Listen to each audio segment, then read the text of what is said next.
নতুন পথ চলা শুরুর আগেই যে আরেকজন আমার জীবন সঙ্গী, আমার অলংকার, আমার বাদবাকি জীবনের সাথী হয়ে যাবে আমি ভাবতেই পারিনি। চোখের অবস্থা যে এতটা খারাপ হয়ে গেছে আমার কোনো আইডিয়াই ছিল না।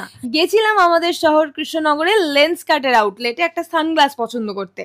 যেহেতু ওখানে buy one get one free offer চলে, তো একটা সবসময় পড়ার কম্পিউটার গ্লাসও নিয়ে নেবো। দিন রাত তো মোবাইল স্ক্রিনে মুখ গুজে পড়ে থাকি, এডিট করতে বসলে তো চোখটাকে স্ক্রিনে ঢুকিয়ে দিতে বাকি থাকে। যাই হোক, সানগ্লাস ও কম্পিউটার গ্লাস পছন্দ করে শুনি ওখানে ফ্রি আই চেক আপেরও ব্যবস্থা রয়েছে। আমি তো ভিড় দর্পে এগিয়ে গেলাম চেক আপ করতে, কারণ আমি জানি আমার চোখে কিছুই হয়নি। 2023-এ টেস্ট করিয়েছিলাম, তখন ডক্টর বলেছিলেন চোখ একদম পারফেক্ট আছে। হ্যাঁ, কিছুদিন ধরে কটকট করে, ব্যথা করে, মাথা ধরে, বাট আমি ভাবতাম আমি ভীষণ ক্লান্ত, ঘুম হয় না, রেস্ট পায় না শরীরটা, তাই এমন হচ্ছে। বাট না, আমার দুটো চোখে গেছে ভাই। এক চোখে -1, অন্য চোখে -1.25।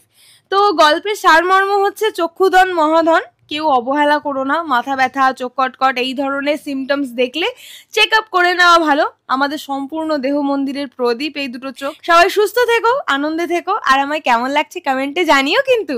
টাটা।